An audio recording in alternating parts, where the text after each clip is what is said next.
Study YouTube channel पर आपका स्वागत है। मैं दीपक कुमार। आज हम बात करेंगे पीएनएसटी 2022 की जो एग्जामिनेशन हुई है उसकी कंप्लीट नॉर्मलाइजेशन प्रोसेस के बारे में। और नॉर्मलाइजेशन प्रोसेस को हर स्टूडेंट को समझना चाहिए, क्योंकि कुछ स्टूडेंट्स को ये लग सकता है कि मेरे 75 नंबर हैं, हम पूरी तरह से सेफ़ हैं। ऐसा हो सकता है, लेकिन इसके अलावा कुछ और भी चीज़ें हो सकती है। बहुत सारे स्टूडेंट्स को ये लग रहा है सर कि मेरे तो 55 नंबर है, हमारा क्या सिलेक्शन होगा कि नहीं होगा।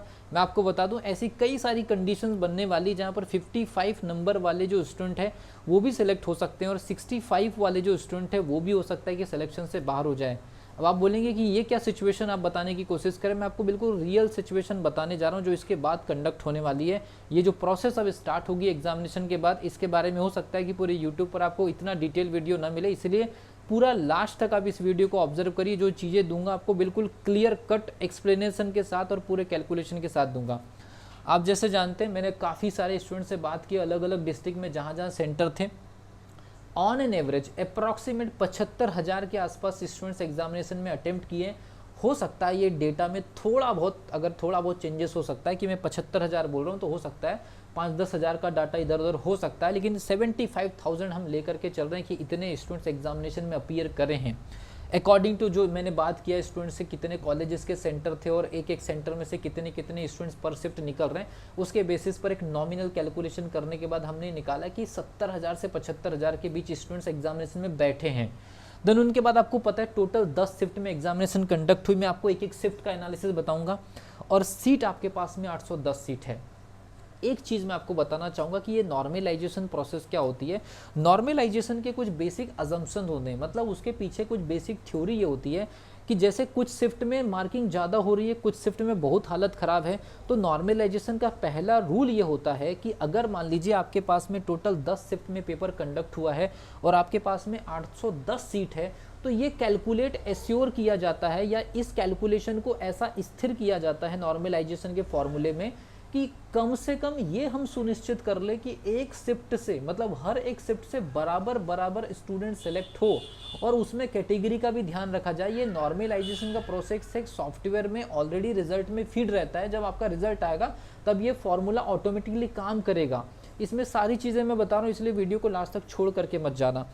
इसका मतलब ये हुआ कि ऐसा कोशिश किया जाएगा नॉर्मलाइजेशन प्रोसेस में कि हर एक शिफ्ट में 81 स्टूडेंट का मिनिमम सिलेक्शन होना चाहिए। हालांकि एक दो स्टूडेंट को आप ऊपर नीचे कर सकते हैं कि किसी शिफ्ट में 83 स्टूडेंट का सिलेक्शन हुआ तो किसी शिफ्ट में 80 स्टूडेंट का सिलेक्शन हुआ। तो ऐसे एवरेज को मेंटेन किया जाता है कि लगभग हर शिफ्ट में बराबर स्टूडेंट सेलेक्ट हो। साथ ही दूसरी चीज़, इस चीज़ का भी ख्याल रखा जाता है कि हर कैटेगरी में भी ये चीज़ें मैनेज हो कि इस कैटेगरी का आरक्षण 20% है, या इसका 16% है, या इसका 27% है।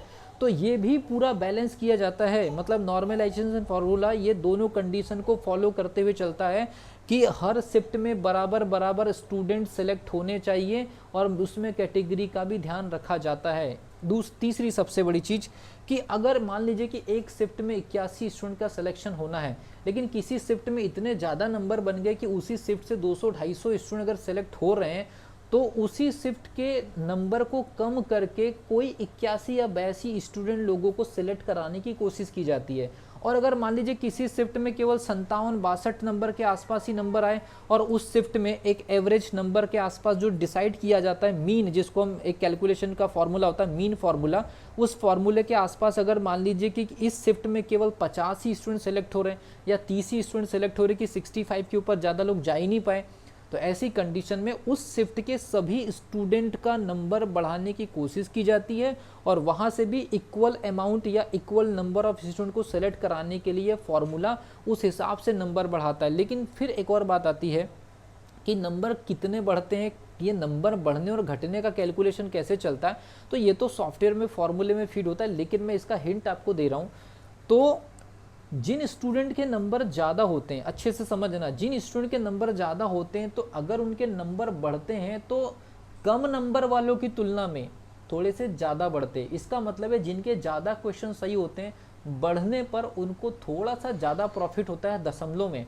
क्योंकि इसीलिए आप देखेंगे पुराने साल के रिजल्ट में आपको, जबकि आपके परफेक्ट नंबर बनने चाहिए थे लेकिन दशमलव में रिजल्ट आते, तो दशमलव में रिजल्ट आने का ये कारण रहता है कि अगर मान लीजिए कि उतने स्टूडेंट नहीं हो पा रहे तो दशमलव दशमलव में नंबर इंक्रीज करके उनको टिकाया जाता है या उस लेवल पर लेकर के आया जाता है कि इस शिफ्ट में इतने स्टूडेंट नहीं हो रहे तो दशमलव दशमलव में बढ़ाइए। लेकिन आपके शिफ्ट में हर किसी के इक्वल नंबर नहीं बढ़ेंगे। आपकी शिफ्ट में जिन स्टूडेंट ज़्यादा क्वेश्चन सही करें उनके भले दशमलव में बढ़ने का अंतराल आपका थोड़ा ज़्यादा रहेगा अगर आपके ज़्यादा नंबर है, और उनका थोड़ा सा कम रहेगा जिनके नंबर कम है। अगर किसी शिफ्ट में नंबर कम होता है, अगर किसी शिफ्ट में मान लीजिए नंबर कम होता है तो जिनके नंबर ज़्यादा होते हैं, जिन्होंने ज़्यादा क्वेश्चन सही करे होते हैं, तो उनकी गिरावट कम होती है, और जिनके नंबर कम होते हैं उनकी गिरावट और ज़्यादा हो जाती है। तो याद रखिए बढ़ते समय ज़्यादा वालों को हमेशा प्रॉफिट, मतलब जिन्होंने अच्छे नंबर बनाए हैं गिरते समय भी उनको थोड़ा संभाला जाता है क्योंकि उन्होंने ज़्यादा स्कोर किया होता है, उनकी एक्यूरेसी अच्छी रहती है। इसमें एक्यूरेसी का भी कॉन्सेप्ट काम करता है। और जिन स्टूडेंट के नंबर कम रहते हैं वो दोनों तरफ से मारे जाते हैं। कम नंबर में इंक्रीमेंट भी कम मिलेगा, और अगर गिरावट होगी तो ज़्यादा गिरावट हो जाएगा।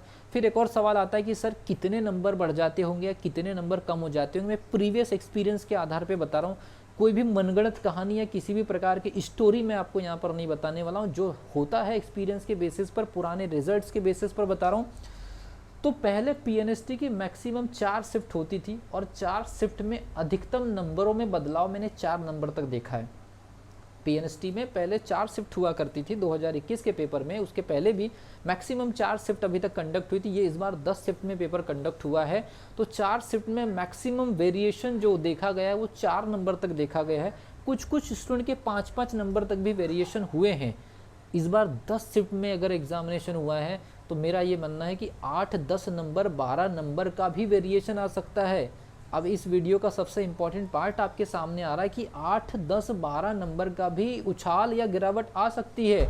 इसीलिए अगर मान लीजिए किसी स्टूडेंट को ये लग रहा है कि वो 75 पर है, और आपकी शिफ्ट में अगर मान लीजिए स्कोर अगर ठीक ठाक हुआ है, तो हो सकता है कि नॉर्मलाइजेशन में आप गिर करके 67 पे रह जाए, और हो सकता है कि किसी शिफ्ट में मार्किंग बहुत ही ख़राब हुई है, रिजल्ट बहुत ही डेंजरस आया है, और वहाँ पर एवरेज मार्किंग 57 हुई है, और वहाँ के किसी टॉप मोस्ट स्टूडेंट का अगर 10 मार्क अगर बढ़ गया तो वो सीधे 67 पर आ जाएगा। या अगर यहाँ पर 1-2 नंबर का अगर चेंजेस हो गया तो कहीं ऐसा ना हो कि ये इस टाइप की सिचुएशन क्रिएट ना हो जाए कि 73 वाला सीधे 63 पर आ जाए और 63 वाला सीधे 70 पर चले जाए, तो उलटफेर हो सकता है। अब मैं आपको बताऊंगा कि ये उलटफेर होने की संभावना कौन कौन सी शिफ्ट में है। रियलिटी जानने की कोशिश करोगे तो आपको रियलिटी पता चलेगी, लेकिन अगर आप अफवाहों में जाओगे, जैसे मैंने कई बार बताया कि हमारे क्वेश्चंस आए, किसी के कोई क्वेश्चंस नहीं आए हैं। इस प्रकार से पेपर सेट किया गया है कि अब झूठ बोलने की नौबत आ गई है लोगों की। टीचर्स लोग झूठ बोलने की नौबत खड़ी कर रहे हैं कि हमारे क्वेश्चंस आ गए और हमारे इतने सारे स्टूडेंट सेलेक्ट हो गए। अभी जब रिजल्ट आएगा फाइनली, जब पूरा रैंक जारी होगा, तब आपको एक एक चीज़ मैं अपनी तरफ से बताऊंगा कि ये पूरी प्रोसीजर कैसे होती है। तो ये एक सिचुएशन है, मतलब कुछ भी हो सकता है। और मैंने प्रीवियस टाइम में भी रिजल्ट में देखा है कि जो स्टूडेंट के नंबर कम बने थे वो रिजल्ट के समय में बहुत पैनिक, बहुत डरावनी स्थिति में थी, और जिनके ज़्यादा नंबर थे वो खुश हो रहे थे। ये खुशी और दुख वाला जो चीज़ है ये बदल जाती है जब नॉर्मलाइजेशन होता है। तो इसीलिए कृपया करके आप थोड़ा सा बैलेंस अपने आप को रखिए, रिजल्ट आते तक के स्थिर अपने आप को रखिए, अदरवाइज़ आपकी एक्स्ट्रा खुशी जो है वो दुख में कन्वर्ट हो सकती है, और जो लोग पैनिक है वो खुश होने की वजह मिल सकती है उन लोगों को। एक और चीज़ मैं आपको अपने तरफ से अपने एक्सपीरियंस के बेसिस पर बता रहा हूँ। 18 तारीख की पहली शिफ्ट, 19 तारीख की पहली शिफ्ट और 20 तारीख की पहली शिफ्ट, ये 3 शिफ्ट ऐसी है, मैं फिर भी बता रहा हूँ, ये स्टूडेंट के ओपिनियन के आधार पे बता रहा हूँ। ये जो 3 शिफ्ट ऐसी है जहाँ पर मार्किंग बहुत ही ज़्यादा हद से ज़्यादा ख़राब हुई है। 19 तारीख की 18 तारीख की, 19 तारीख, क्योंकि 18 तारीख को फर्स्ट पेपर था तो वहाँ स्टूडेंट पूरी तरह से घबरा गए थे। 18 तारीख की पहली शिफ्ट, 19 तारीख की पहली शिफ्ट और 20 तारीख की पहली शिफ्ट, यहाँ पर जो मार्किंग हुई है बहुत बेकार हुई है। मतलब यहाँ पर स्कोरिंग बिल्कुल तहस नहस हो गई है, पेपर उटपटांग तरीके से आया। हालांकि पूरा का पूरा 10 शिफ्ट ही उटपटांग आया है, लेकिन ये जो थर्ड वाली जो शिफ्ट है, मतलब 18 तारीख की सेकंड शिफ्ट, 19 तारीख की थर्ड शिफ्ट, 20 तारीख की थर्ड शिफ्ट, ये जो 3 शिफ्ट है यहाँ पर एवरेज मार्किंग हुई है, ठीक ठाक नंबर हुआ है।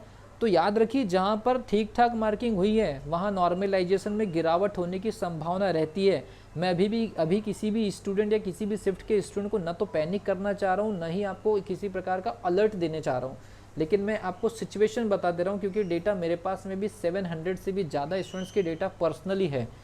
तो 18 तारीख की सेकेंड शिफ्ट, 19 तारीख की थर्ड शिफ्ट, 20 तारीख की थर्ड शिफ्ट, यहाँ पर मार्किंग जो है एवरेज से थोड़ी सी ऊपर गई है।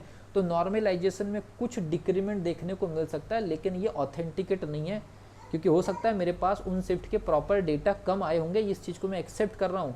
लेकिन 18, 19 और 20 की पहली जो शिफ्ट है, ये जो शिफ्ट है यहाँ पर नॉर्मलाइजेशन में इंक्रीमेंट होने के चांसेस हैं, ये मैं अपनी तरफ से कह सकता हूँ। और 20 तारीख की जो दोनों 21 तारीख की जो दोनों शिफ्ट है, ये एवरेज मार्किंग है। यहाँ पर नॉर्मलाइजेशन में ज़्यादा चेंजेस होने की संभावना नहीं है, थोड़ा बहुत 1-2 नंबर इधर उधर हो सकते हैं क्योंकि यहाँ पर उतने ही नंबर है जितना एक एवरेज कट ऑफ रहता है। तो मैंने आपको हर एक शिफ्ट का नॉमिनल सिचुएशन बता दिया, सीट के बारे में बता दिया, नॉर्मलाइजेशन कैसे होगा ये बता दिया, और सिलेक्शन प्रोसीजर में पूरी की पूरी प्रोसेस मैंने आपको समझा दिया। अब अगली वीडियो में आपको बताऊंगा कि जिन स्टूडेंट के नंबर कम है उनके लिए कुछ अच्छी खबरें हैं और ये आपके लिए पॉजिटिव होने के लिए काफ़ी बड़ा बैकअप है अगला वीडियो। तो मिलता हूँ अगली वीडियो में, तब तक के लिए wish you all the best.